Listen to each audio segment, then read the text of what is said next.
The following podcast contains movie spoilers and mature content, including graphic descriptions of violence. Listener discretion is advised.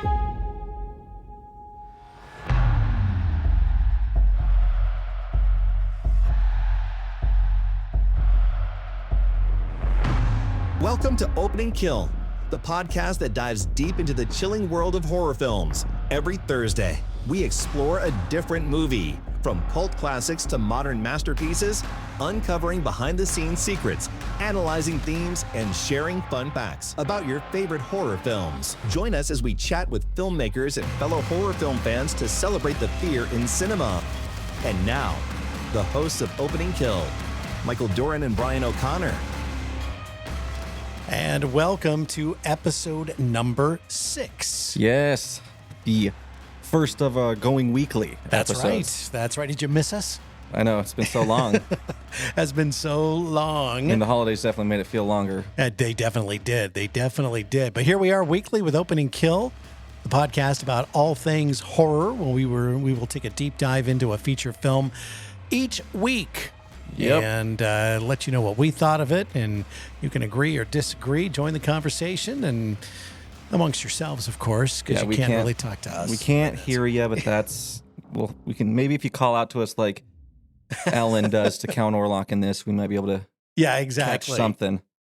Absolutely. So this week it is Nosferatu. I know a movie you were looking forward to for quite a while. Yeah, this was probably one of my most anticipated of the years, and for me, I think it lived up to the hype. I left very, very happy, and I'm really excited to dive into this one and spoil the crap out of it. So did you totally abandon your family on Christmas Day and go see it when it opened, or did you wait a day? Oh, no, I went on Christmas Day. You did go on Christmas Day. I did wait till everyone was asleep. I went to like a 10 o'clock p.m. showing. I literally just saw this 2 hours ago. So I have had no time to digest it. Really, what I liked, what I saw, I liked. Boy, what a beautifully shot film. Yeah, I think that's the standout here for a lot of people, is just simply how beautiful this thing is. There's a lot of scenes that I just want to frame it and put it on my wall. Like, that's how beautiful it is. It's already won quite a few awards from different organizations for its cinematography, and duly so. Again, just one of the most beautiful films I've seen. And just what an epic film. It's huge. No, it's huge. It's just feels like you're transported back to this time. That's the thing about Eggers. He does his research about the time period he is portraying, and this is no exception. It feels extremely accurate. Yeah. It's like from the costumes to the dialogue, like everything is. The dude is smart, and he does his homework. He really did. This is something that they've been talking about for many, many years, and they've had delays, and then they finally got back around to making this film. And yeah, it's one he's wanted to make forever. Like, he even did a stage play of it back in like high school. That's right. Yeah. That's right. Like, he directed this is a story that's meant a lot to him for a very, very long time. Yeah. I want to thank all of our listeners. The Opening Kill podcast continues to grow. We want to thank new listeners in Canada. Yeah. Oh, Canada. Oh, Canada, eh? Thank you for finding us and liking us and listening to the podcast. I want to thank again Shay Astor, who was here last week and discussed that film, and had a great time with her. And we'll have her back in the near future. Definitely. As well. So I finally saw The Substance with Demi Moore. You know, we talked about this last week. I subscribed to Mubi for a free 7-day trial so I could stream the movie for free, and then got really busy. And then before I knew it, my 7-day trial was up and they charged me for a month. So I finally got to watch the movie. Boy, it was great. Yeah. Fantastic performance. Like, good grief.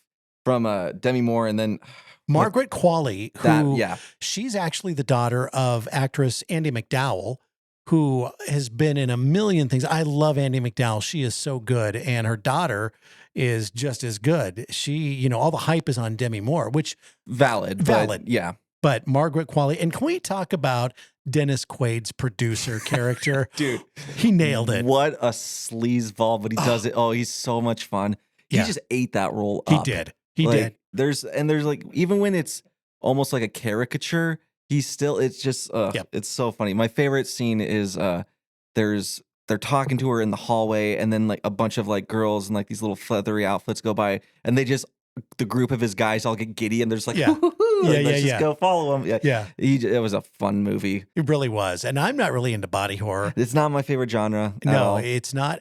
But this one, there was something different about it. It was very well written and produced, and the performances were great. Yeah. Story was great. Yeah. So it was definitely, you could tell, a personal movie for Demi Moore because, I mean, she's aged in Hollywood and they're not very kind to that. Yeah. And that's basically the whole thing with this film is, how ageism is portrayed, especially with women in film. I mean, once you get to be a certain age, it's harder for women to get roles. With men, not the same problem. Which sucks. It does. It's not fair. It's not right. So this really kind of brought attention to that, and I thought they did a pretty good job with it. Yeah. And I like how every male in that movie is kind of just disgusting. Yeah, I know, right? Really is. They really are. They really are. I'm racking my brain at the moment trying to think if there was like a decent one, and I don't remember one. So. Yeah, exactly. Also saw an interesting film yesterday called I Saw the TV Glow. It's currently streaming on Max. One of the editors at Bloody Disgusting put that on their top 10 list of horror films for 2024. It's described as an experimental supernatural horror fantasy film. It's very artsy. Yeah. This is not your typical horror type thing. So if you're not into that kind of stuff, you're not going to enjoy this. I liked it. I thought it was well done. I was telling you, before we started, and not to take anything away from what they did, and I'm going to make this comparison. Some of the cinematography was almost Napoleon Dynamite-like because with the static master shots they did and just the way they filmed it. It was still very good. I'm not saying that's a bad thing. That was the first thing that came to my mind. And the characters were a little bit that way too. It was about two awkward teenagers who are troubled teenagers who are obsessed with this show called The Pink Opaque. And it's just very surreal. Right. Very surreal. No real kills in it, nothing gory or anything like that. It makes you just kind of wonder what the hell's going on sometimes. It's one of those films. Yeah. So I don't think I'll probably still check it out at some point, but it's not going to be bumped to like my top anytime soon. That's not my subgenre. Right. I don't like when the movie ends. I was like, so what happened? Yeah, and that's with this one. You're not sure exactly when it stops. You're like, what did I just watch? Now, I will say, when I first saw Napoleon Dynamite, when it came out, I had the same reaction. Like, what the hell did I just see? And then my friend who turned me on to it, she said, well, you have to watch it again. Now, not that I want to watch this again, but, sometimes it takes a couple of watches to get it. Yeah, no, that's fair. That's why, I know it gets praised all the time, but I can't stand Donnie Darko. Oh, right. It's one of those movies where I'm just like, maybe I'm not smart enough. Like, fine, I'm not that smart, but it's just, not my favorite. What did you watch? So I watched a couple things. I watched Werewolves. Okay. The one that you had checked out. Yeah, and I kind of echo your sentiments. I do think how it just plopped us into the movie, it wasn't my favorite. It was pretty jarring, a little abrasive. Designs, incredible. Love the practical effects. I just wish we got a little bit more time with the werewolves. I understand budgets. It was a very small budget. They did an incredible job for what they had. Right. But I think this would be one where I'm like, okay, if you want to give us a sequel and you get a little bit more money, I would be ecstatic to see it. But still worth watching. I thoroughly enjoyed myself. And then I watched a movie called Carry On. Not entirely horror, but if you've ever watched that movie Red Eye, very similar to that. So it's got thriller elements, a cat and mouse game with a killer, and it takes place in an airport. We get Jason Bateman as an absolute terrible individual, but an intimidating one, which is not something I thought Jason Bateman could do. So when it first starts, you hear him talking, you're like, okay, well, and then dude pulls it off. I was just by the end of it, I was like, okay, I'm afraid of you. And that one was a lot of fun. That was just it's just a brisk 90-minute, heart pumping little thrill ride. And then I watched this other one. It was a short movie by an indie director. It's only 15 minutes long. Definitely Christmas movie, so we've kind of passed that. But it's called Treevenge, and it's about Christmas trees, getting revenge on humans for cutting them down and decorating them during the holidays. And there is a scene at the end of this movie which is so graphic. This movie is gory as all hell. And there's a kill at the end where I was just like, I don't like that. That was a lot to take in.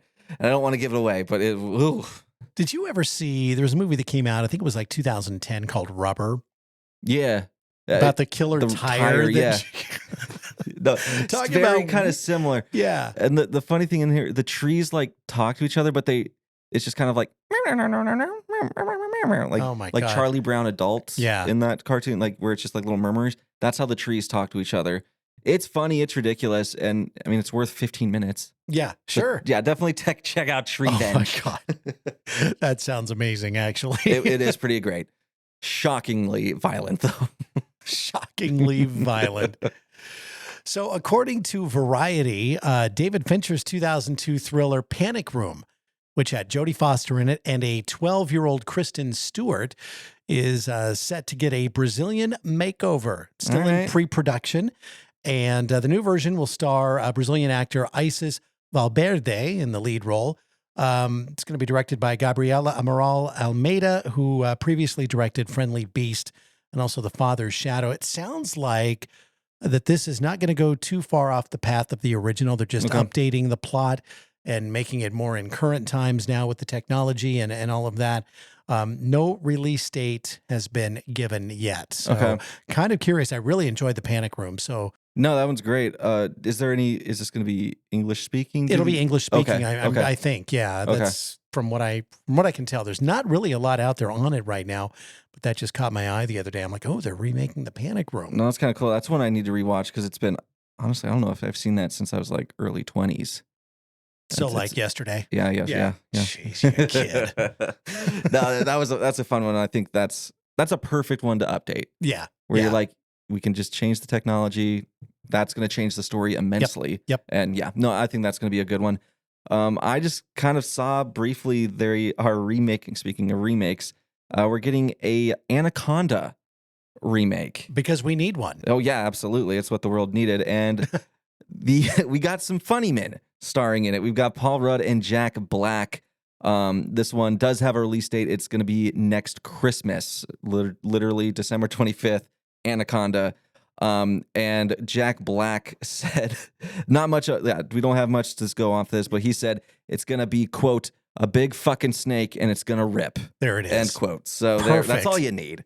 Because the first movie was ridiculous. Yeah. So I hope they go practical again with the snake. I do too. I don't know if they will, because, it seems like more and more films are going back to practical and getting away from CGI. So especially in horror. So hopefully they do that. Because this one I could see maybe doing it kind of very leaning into the comedy and having those deaths be insanely graphically violent.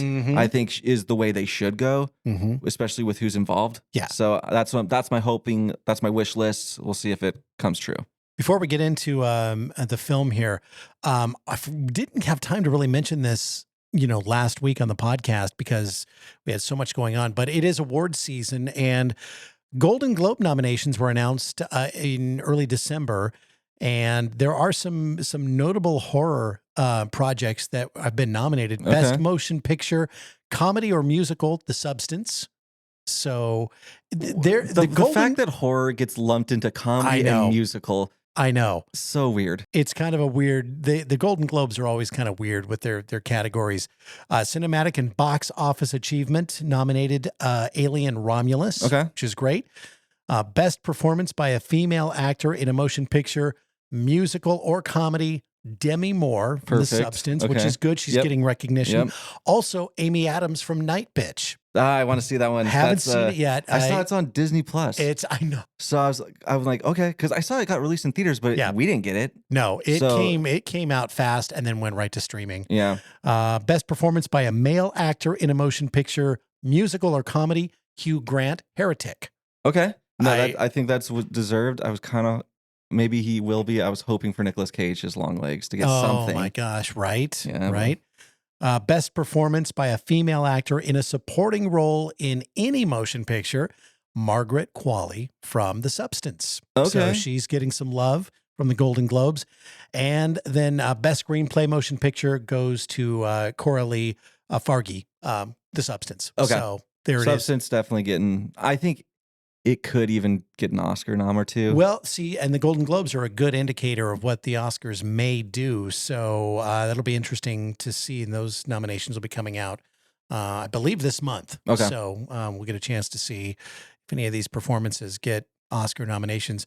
Horror typically gets overlooked at the Oscars, Yeah, it's unfortunate. except for rare cases. So And the cases that do actually make it, I'm always just like, why that? I don't know. It's very random to me. I think it's very political. Oh, for sure. You've got to really rally for your films, and you're basically campaigning to the Board of Governors and whoever, all the voters and in the Academy, and it's really a process, and so there's a lot of politics involved. For sure. Absolutely. So let's get into it. This week's feature, Nosferatu. And what a great movie this was, actually. I really enjoyed this. Directed and written by Robert Eggers on a budget of $50 million and already made back just over $43 million since Christmas, since it opened. And it's not going to stop. No. I mean, this is just going to keep going. So they're going to make their money back and be very happy with it. And as I said earlier, I just literally saw this 2 hours ago. So it's still fresh in my mind, but I really haven't had a lot of time to kind of sit back and digest it, other than, the thing that just stood out to me was the cinematography and also the makeup effect on Nosferatu himself, played by Bill Skarsgård, who is just amazing in this role. This completely disappears within it. Incredible job. I loved everything about his portrayal. It's one of those things where when they keep a character and what they're going to look like under wraps until the actual movie comes out, it's always a little bit nerve-wracking. Like, is this going to be worth the hype? Or am I going to be very disappointed? For me personally, was not disappointed at all. Loved everything about it. No, agreed. They intentionally left his likeness out of the trailer and out of posters and all the other marketing media just to keep it, a surprise. So when you go see the film and you get this, some great performances in this. We have Lily Rose Depp. Oh my God. And I got to tell you, I didn't realize just how much she looked like her dad, Johnny Depp. There's some close-ups and you get those eyes and it's like, oh my God. She plays Ellen Hutter. You have Nicholas Hoult, who plays Thomas Hutter, another great performance. Aaron Taylor Johnson as Friedrich Harding, which is Anna's husband and a vampire skeptic. Anna is the best friend, basically, of Ellen Hutter, played by Lily Rose Depp. And Anna is played by Emma Corrin, who is fabulous in this. Willem Dafoe. Wow. So his name is not Van Helsing, but he's based off of Van Helsing. And that's very intentional. You're going to notice a lot of parallels with the Bram Stoker's Dracula, which, if you did not know, the original Nosferatu was an unauthorized version of Bram Stoker's Dracula. So they changed names, but all the characters are the same, essentially. The names are different, changed the location to Germany, called it a day. Ralph Ineson, who is Dr. Wilhelm Sievers, based on Bram Stoker's character John Seward. Yep, and he was in another Eggers movie. He was in The Witch. Oh, that's right. That's right. I forgot that he did The Witch. Yeah. We need to do that film also, because that is one of my favorite witch-themed films, along with Blair Witch Project. That was just a great, great movie. Another one of those beautifully filmed movies. And just the accuracy with the dialogue in that movie was incredible. And rounding out the main cast is Simon McBurney as Herr Knock. That's Thomas's employer, and he is based on Bram Stoker's character Renfield. Which Thomas Holt played in the one where Nicolas Cage is Dracula. Oh, that's right. That's right. It's funny how all of this comes full circle coming together here.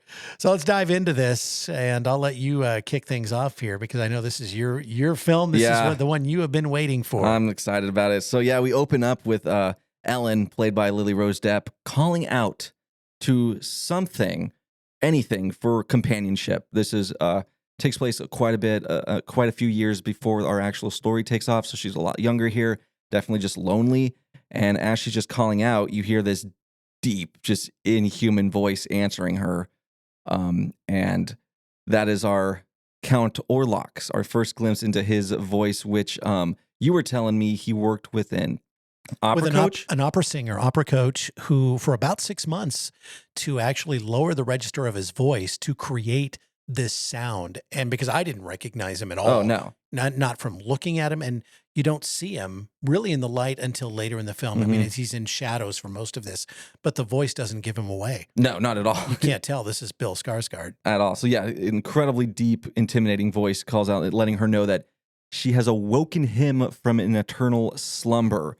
And we get this incredible shot of her looking out this window and the drapes blowing, and we get little shadows of Count Orlok as the wind is blowing the shutters in and out. And we get her pledging herself to him. We get a scene where she's outside. A disgusting, decaying hand grabs her throat. She starts to just have almost like a seizure, and we cut to the title card. That's where it starts.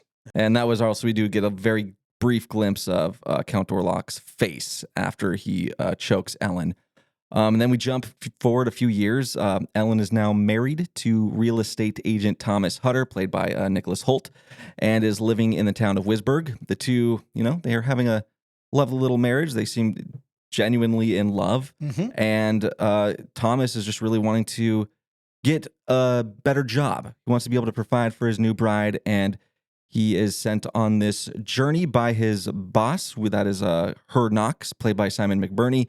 He tells Thomas that we're selling off this old castle that belongs to this eccentric count, which is Count Orlok. And for some reason, instead of just handling all of this from, Germany, he wants him to go to his house and help make this sale final. So that is what Thomas is tasked with doing. And Ellen is not very excited about that.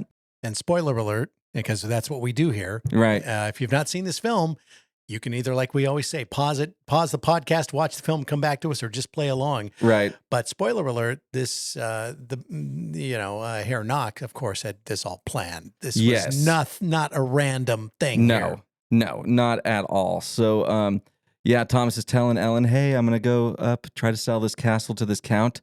And that's when she's getting really upset. She's telling him, hey, I got a bad feeling about this. I'm having these dreams. And this is another just clinic of acting that she puts on when she's telling him this dream about their wedding day where Thomas is not there. She is now being married to death itself.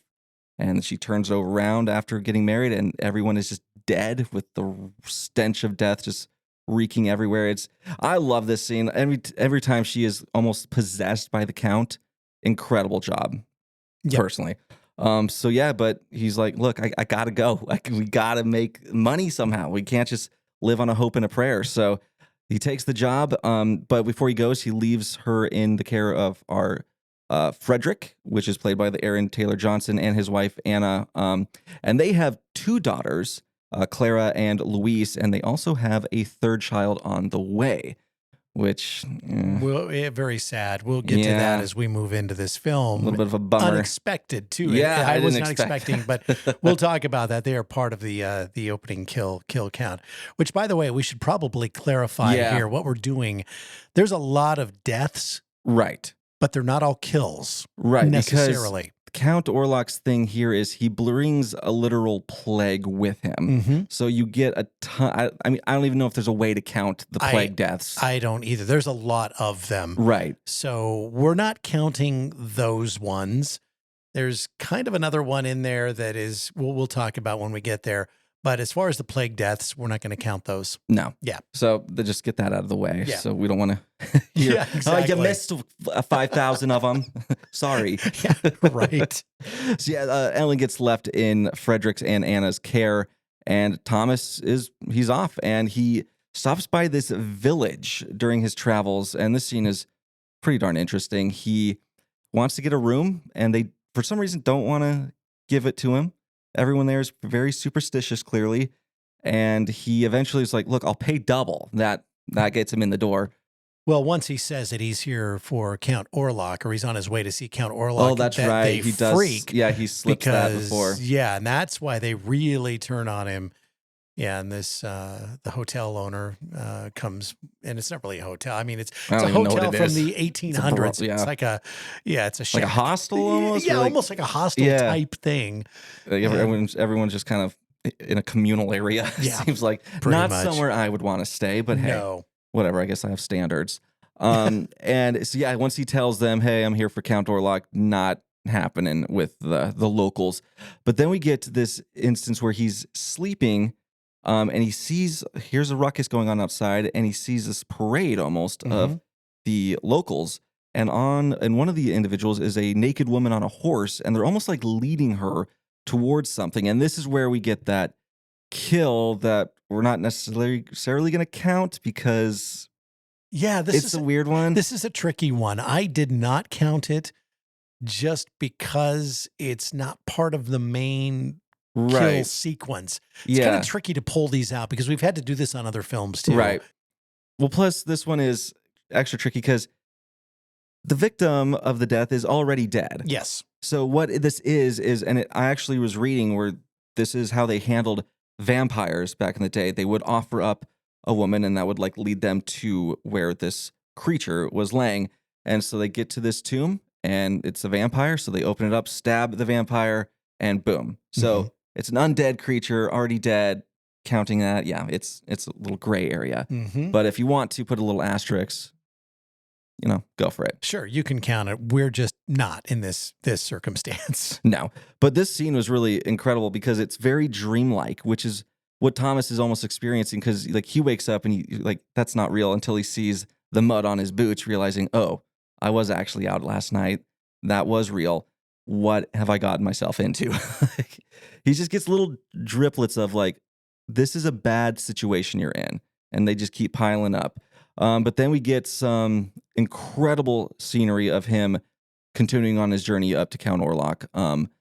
You were mentioning how you'd love to talk to the location. The location scout, because the locations that they shot this film, I mean, it lends to the cinematography. I mean, obviously it's all tied together, but the locations are perfect. You were telling me probably your favorite look is when he's walking up to the castle or getting close to the castle, and this horse-drawn carriage is coming at him in the dark, and it's just the way it's lit.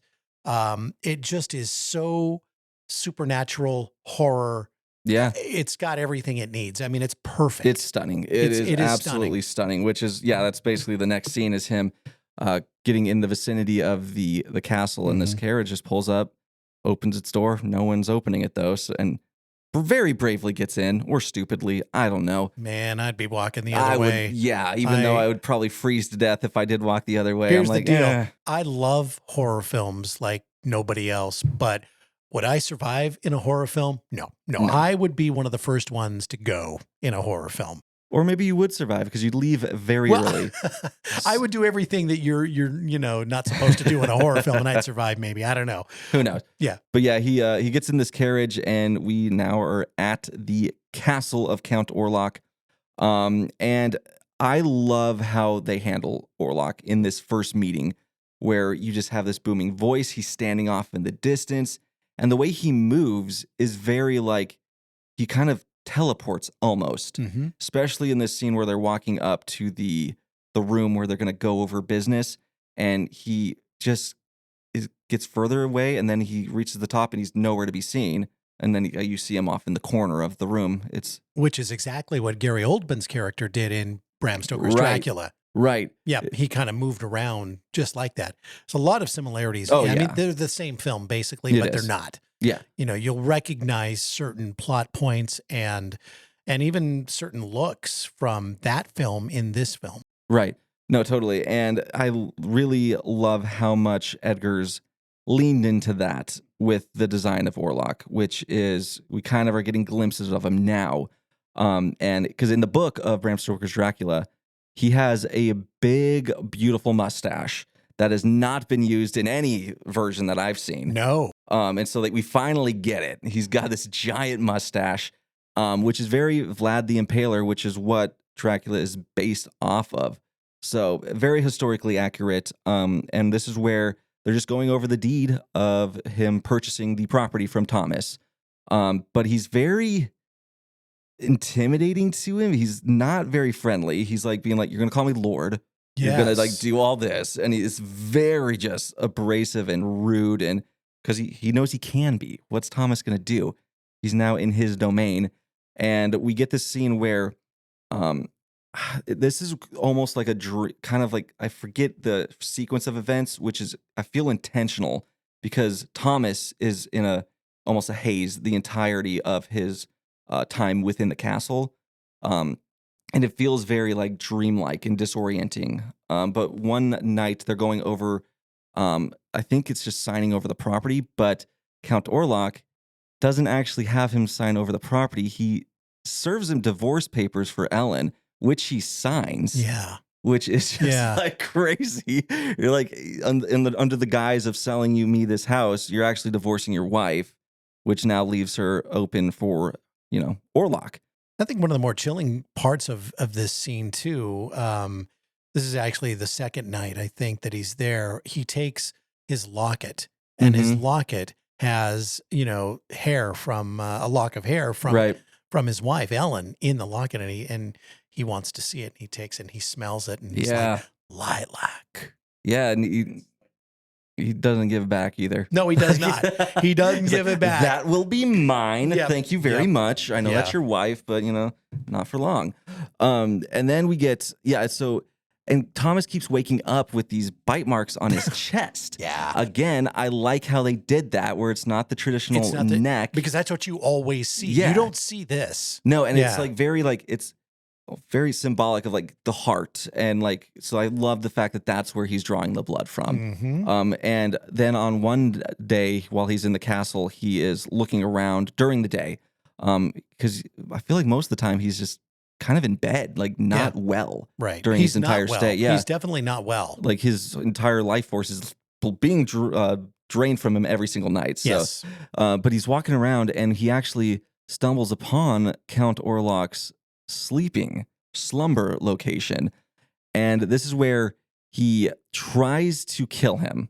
He opens it up, has a pick ready to go, but before he can do it, Orlok wakes up, stops him, and this is where we get Count Orlok penis on full display, which, fun fact, gifted Thomas's actor the prosthetic penis that is framed now.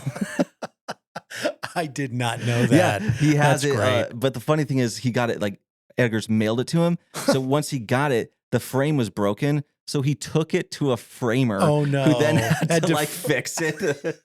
And he said, I didn't tell him. I just kind of dropped it off. I didn't give any context to it. Oh my gosh. So I can't imagine being the framer on that job and just being like, what is going on here? Well, this is a very tense scene because the wolves start to chase him. And I love that they utilize the wolves, because that's a big part of the Dracula lore. And Nicholas Hoult said that was the most scary thing, because he was afraid they were going to get him, because they were real wolves. They were they were real wolves. Oh, wow. They were on a leash. You don't see the leash. I mean, they got rid of the leash, but he thought that they were actually going to get him. And so he's really running for his life in that scene, because they were so menacing and they were right there. Yeah. So he said it was very scary. And then I mean, that's like you said, kind of the most intimidating scene in the movie. So I can't imagine actually being there for it, because he's then just waiting outside the tomb almost. I'm assuming Orlok's not letting him go. Right. Because then once night falls, Orlok comes out being like, hey, you tried to kill me. You fucked up. Now my dog's going to chase you to your room. And the way he walks towards him is so powerful, and just with his fingers and just everything about that is, I would not want to be there for that. No. But and that's where we see him really actually draining him. We see the actual blood sucking scene, and it is the sounds they used for his my God, sucking. It made my skin crawl. Yeah, it is. It feels, you can just feel the amount of blood being pulled out of that body with just that sound effect. Yeah. That is also one of the scenes, because Orlok is naked while he's doing this to him, where Eggers asked him after the scene, he's like, so how was that for you? He's like, all I felt was the prosthetic penis on my leg the entire time. But yeah, so then I was actually able to escape that the next morning, jumps out the window. He's on that ledge, and then he slips and falls, and then you think that might be the end of him, right? Because you don't see him again. It's a very long fall. Yeah. But yeah, so I don't remember when exactly we see him again, but I kind of assumed he was going to be dead. That's when the nuns find him on the riverbank. in a few scenes later. Yeah, they see him and he's just like washed up. Yeah, and he's just laying there. And then they actually kind of bring him back to life. The priest is in there and they're doing some kind of thing. And he comes back and then they tell him, you're from evil, you have to leave. And they basically make him, they don't want him there. Right. But he ends up escaping on his own. They don't want him to go while he's still so ill. Yeah, they're like, we still want to help you, but like once you're ready to go, please go along your way.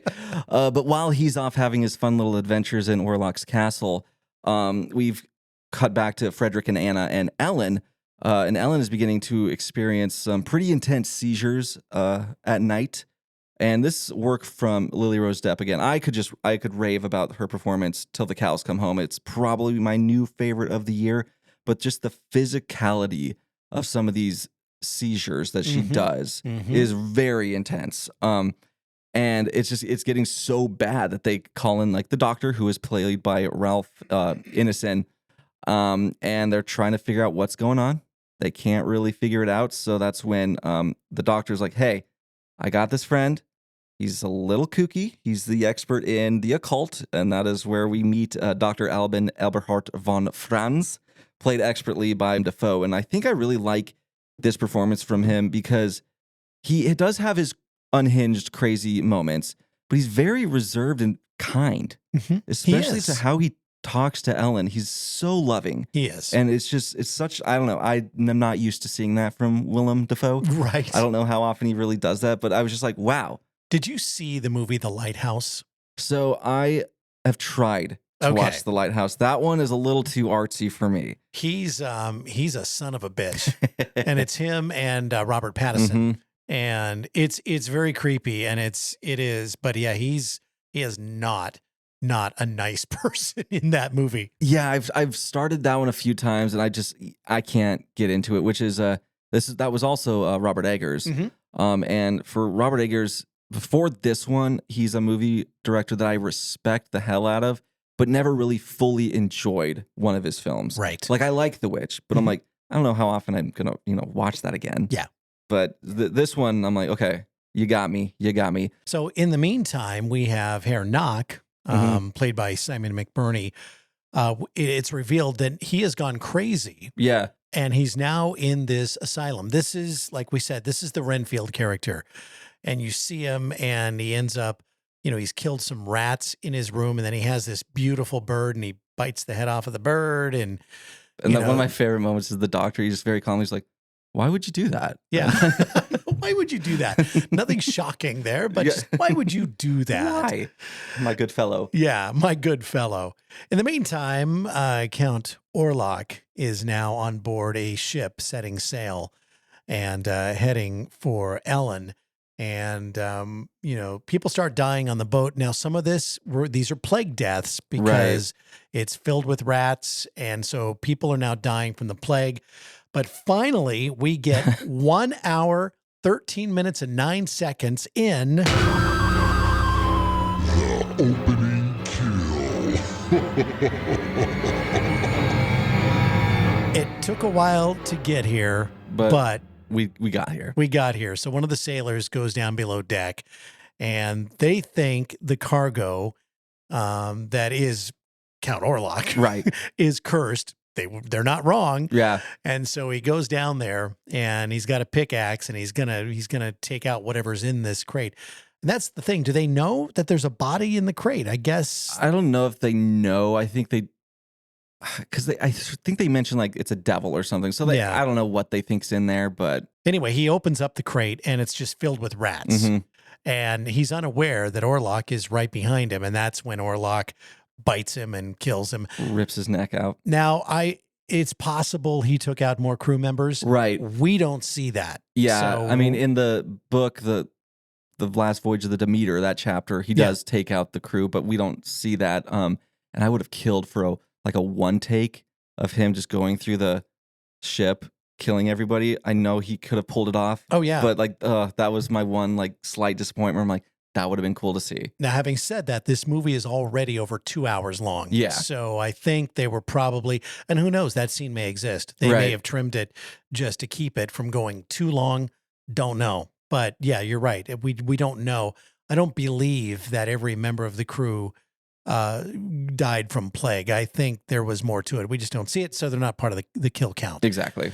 So anyway, Ellen still has these sleepwalking and issues and seizures and all this stuff. And they're just getting worse and worse and worse and more violent. Exactly. And all of a sudden, Orlok, his boat crashes into the pier. Everybody's dead. Yeah. And now all of the plague rats on the ship are now infiltrating the city. Which they used real rats for. Like They used did. so many real rats. I think one of the things I read was that Willem Dafoe had to do a scene with 5,000 live rats or something like that, or it was just insane. I mean, that's just, maybe it was 500, 5,000. Who cares? I'm not big on rats. I'm not a rat fan. No, I'm not either. So anyway, he's now arrived, and we get up to our next kill where the good Herr Knock in his little room has been tied to a chair. He's tipped it over and he's crying for help. And the porter comes in and helps him, free himself basically. And then Herr Knock kills the porter because his master has arrived. Yeah. So he bites his throat out, and then he's just yelling and giddily running down the street, being like, he's here. That's exactly what he does. Can't wait to see him. Can't wait to see him. And then all of a sudden Ellen wakes up and she also says, he's here. Yeah. Although she's now referring to her husband, who has miraculously arrived on horseback. Yep. He's very sick. He falls off the horse. And so they bring him in, and he's very sick. And the doctor is now taking care of him as well. As we get farther into this, and Friedrich's being like, what the hell is going on here? Friedrich is the non-believer because you have the Van Helsing character who is trying to explain that what's going on here, and Friedrich doesn't want to hear it. Doesn't want to hear it. Doesn't believe it. Not into this mumbo jumbo. All this stuff.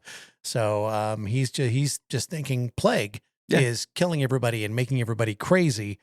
And that's kind of what's going on. It's actually Von Franz, a.k.a. Van Helsing, who figures out that Ellen is under the spell of Nosferatu. And I love how he says it, too. Yep. Nosferatu. Yeah, exactly. So, Thomas returns. And, as we said, Knock escapes from his little room. And he escorts Orlok to the property that he has purchased. Yep. And that's kind of where things kind of go. And he comes to Ellen at night. Well, with one of the coolest scenes, like him stretching his hand out, which then just the shadow goes over the city. Like the use of shadows in this movie. Boy, it's great. Just another thing to rave about. It really when it comes to how this film was shot. Really is. So he basically says, you have to approve this divorce that your husband signed. I will give you 3 nights. Yeah, because she is starting to be like, I don't want you. Right. Like, no, like, leave me alone. And I do like how he has these rules where it's like, you not only have to divorce your husband, willingly leave him, you then have to willingly give yourself to me. And he's taunting her that he tricked her husband into signing. He's very proud of that. Oh, very proud. And so he's really sticking it to her there. And she's kind of flinging it back though. She's like, nah, fuck you.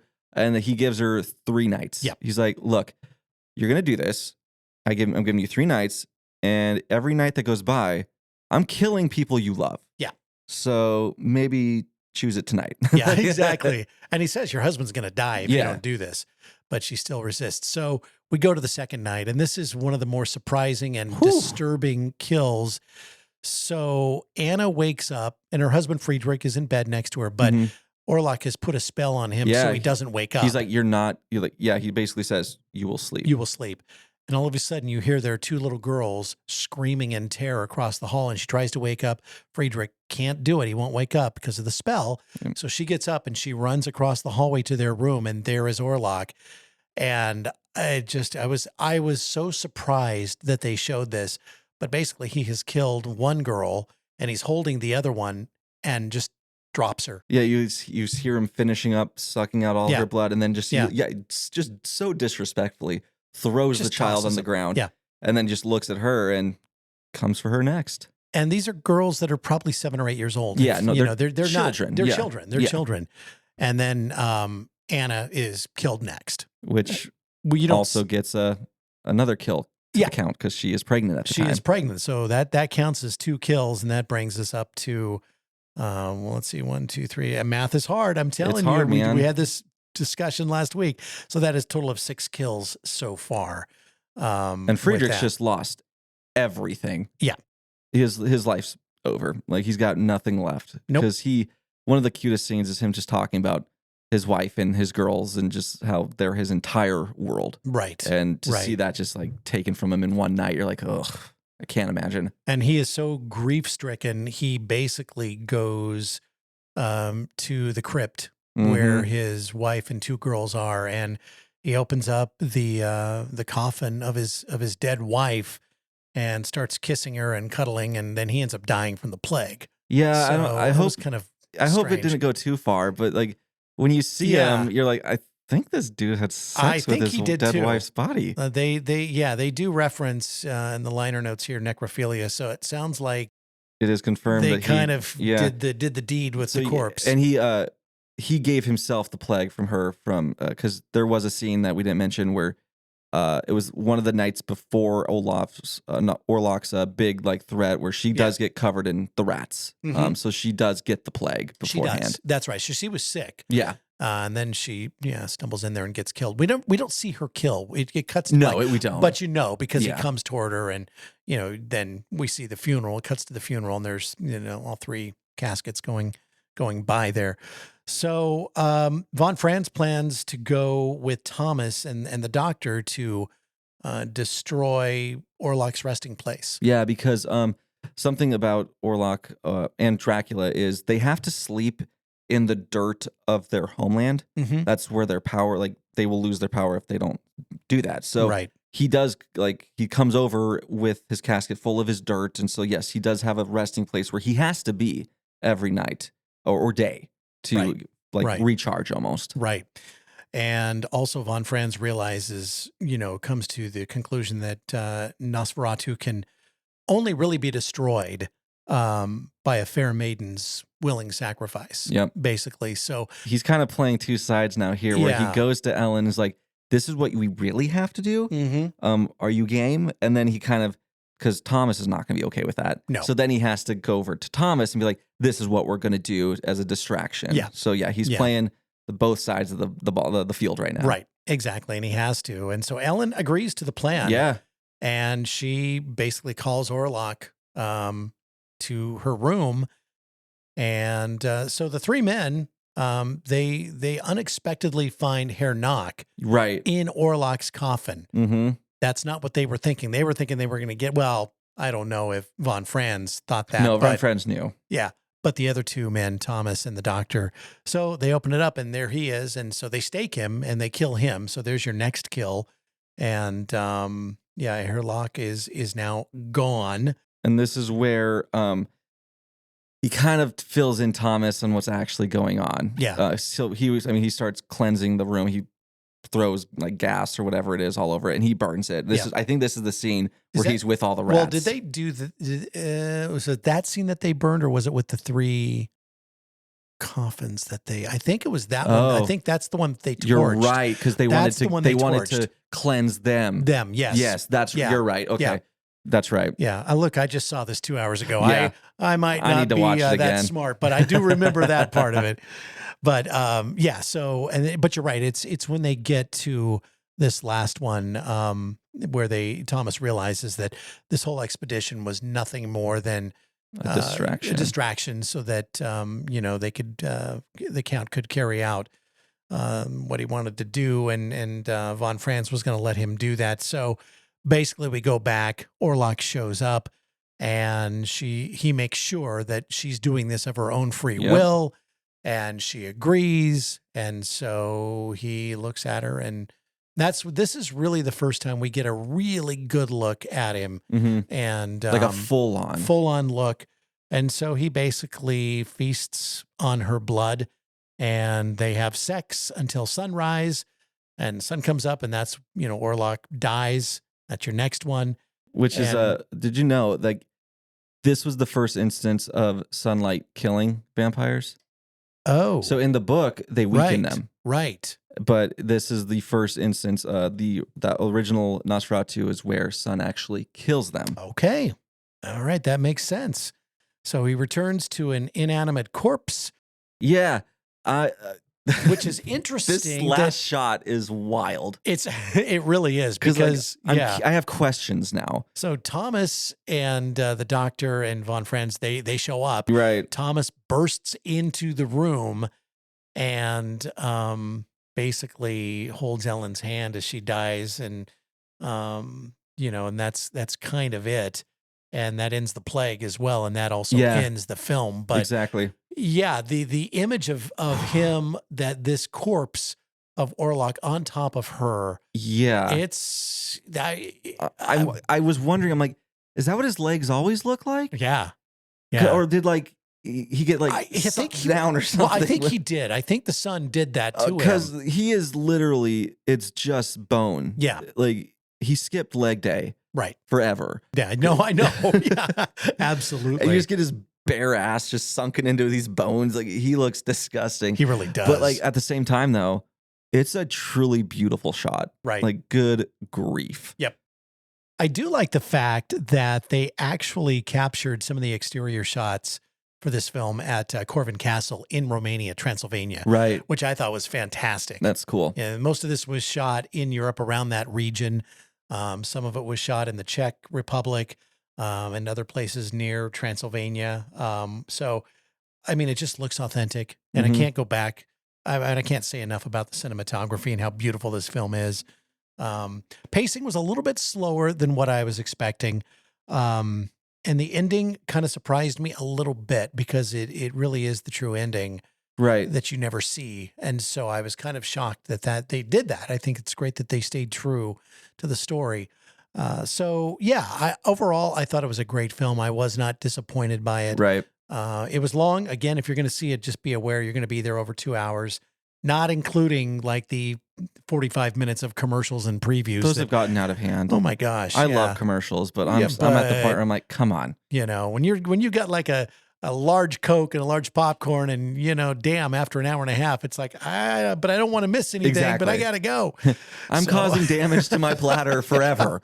Exactly. So that is a Nosferatu by Robert Eggers. And the thing about, I just want to briefly touch on this. The original Bram Stoker's Dracula was so like revolutionary for its time with just how it handled sex, especially with women.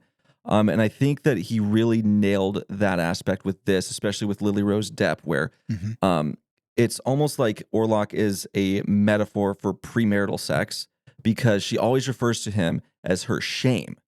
And especially back then, it was like not okay for women to have sex outside of a wedlock. Right. And so this whole just how it's done, where she then at the end takes it back from him, where she's like, I guess at the end, she does give him what she wants, but in a way that she's killing him now. Yeah. Like she's now in power. Yeah. He does no longer hold any power over her. And I just think that was really beautifully done and something that I've always really enjoyed about the Dracula story. A couple of interesting facts. Johnny Depp was considered for the role of Jonathan Harker in Bram Stoker's Dracula, and was at the time in a relationship with Winona Ryder, who was the lead female actress in that film. And so it was released on Christmas Day in the United States. And one of the producers on this film is Chris Columbus, who directed Home Alone and Home Alone 2. And the first Harry Potter, I believe. Yeah. So a couple of Christmas-themed movies. And there is a Christmas tree in this movie. Yes, there is. So I guess it's a Christmas movie. Yes, there is. And Bill Skarsgård was originally cast as Thomas Hutter, but during the long pre-production development phase, Eggers decided to recast him as Orlok instead. And, Bill Skarsgård said this is one of the scariest roles he has ever played. And he's ready to take a break from scary roles. This one really got to him. He said he never wants to play someone this evil again. No. And Robert Eggers actually said he was afraid to approach him on set when he was in full makeup until he saw that he was making cast members laugh and he was joking around, but he was scary. He's really good at that. Like I remember when he was Pennywise, he would still like hang out with the kids after like takes and be like, "You guys okay?" Like he was very like he cared a lot about the people around him, which is cool. Well, do you remember? I don't know if you watched Hemlock Grove on Netflix, that series, but he actually Bill Skarsgård played a vampire in that too. Oh, really? So it's not his first turn as a vampire. Okay. So that's one where I think I saw like the first episode, but I haven't seen past that. Right. Yeah. I think I watched 1 or 2 episodes and for whatever reason never got back around to it. But yeah, kind of interesting. So go see it. I give it an A-. This was for me I 5 stars. It was an easy 5 stars for me. I don't know because I mean recency bias, but I think it's my favorite of the year, honestly. And as far as favorite characters, I mean, Willem Dafoe is just one of my favorite actors. I thought he was tremendous. Yeah. Favorite scene was the village scene. I just thought that was really well done. And for sure. Was, but the effects in this, the practical effects and the scenery in this, yeah, pretty cool. Oh yeah. My favorite character is Ellen. I was just thoroughly impressed with Lily Rose Depp. Everything about what she did, I was just like, damn. She's a good actress. Yeah, like so she's easily my favorite. And then my favorite scene, we kind of talked about it. It's a very just not really important scene, but it's when he's walking and the carriage comes up to him because just how it looks is so breathtakingly beautiful. Yeah, it really is. Nosferatu in theaters now. Go check it out. It is the Opening Kill podcast. When we come back, the scare preview. Welcome to Jaunty Haunts, the podcast about all things supernatural. After 30 years of keeping a secret, I'm finally ready to share with the world that I see ghosts. This podcast is all about getting spooky and connecting with others who might also sense, see, or feel things beyond the ordinary. Whether you're a skeptic or a believer, let's connect, share, and maybe feel a little less crazy together. You can listen to and binge Jaunty Haunts right now on Apple, Spotify, or wherever you podcast. Stay spooky, ghoul friends.